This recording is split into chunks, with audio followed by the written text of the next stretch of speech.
2,600 years ago, a boy was born. To a leisurely life in the royal Sakya clan. In due time, he married and had a child. On a trip outside the palace, he saw people suffering from birth, old age, disease and death. Sympathy arose in his heart. Thus, he left palace life on a full moon to search for a path of liberation. He visited renowned teachers everywhere. After 6 years of self-deprivation and meditation, he fainted from physical exhaustion. A shepherdess revived him with sheep's milk. Finally, he became enlightened under the Bodhi tree. Thus, he vowed to free all from the suffering of birth, old age, disease and death. His life of teaching Dharma had begun. He was known as Sakyamuni Buddha. Buddha's love is boundless.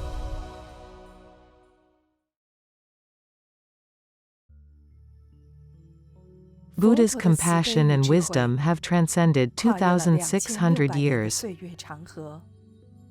To continue to move and help countless people today.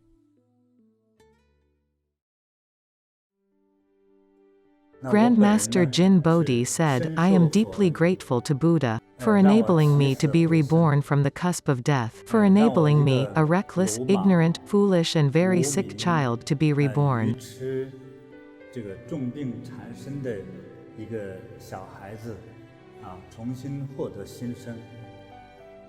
Buddhism is not simply a belief system. Learning Buddhism involves analysis and research. Research on how to become a better person. It's a very rational, utilitarian practice. When we delve deeply into this practice, we realize that it may sometimes transcend logic. Miracles may arise. Friends have asked me countless times what Buddhadharma gives us. My answer, ineffable miracles. The miracles of Buddhadharma are unimaginable.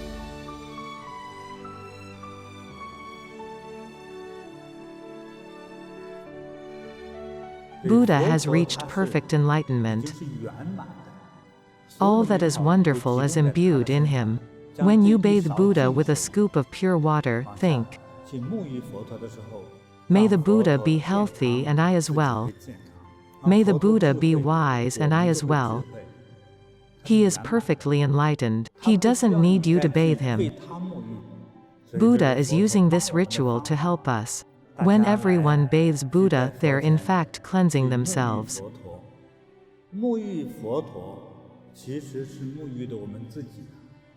We also use Buddha's birthday as the occasion to give you the chance to be reborn.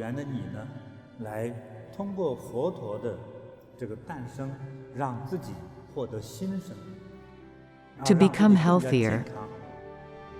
Bathe the Buddha to cleanse oneself.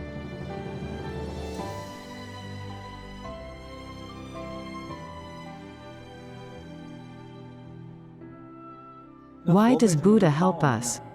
Because he's destined to be all-compassionate. He wants to benefit all sentient beings. This is his eternal vow. Since I've benefited, I want you to benefit too. What I know, I wish you to learn as well. All the Dharma and logic that I've learned, I wish to spread to all of you at the appropriate time. This is his simple vow.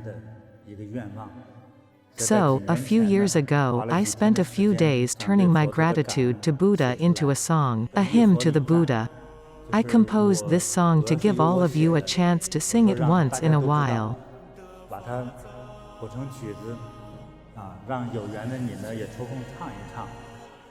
To enable each of us to live in gratitude daily. Thus our daily lives would be happy and auspicious. Because we'd be living with a grateful heart. Then, we'd be joyful.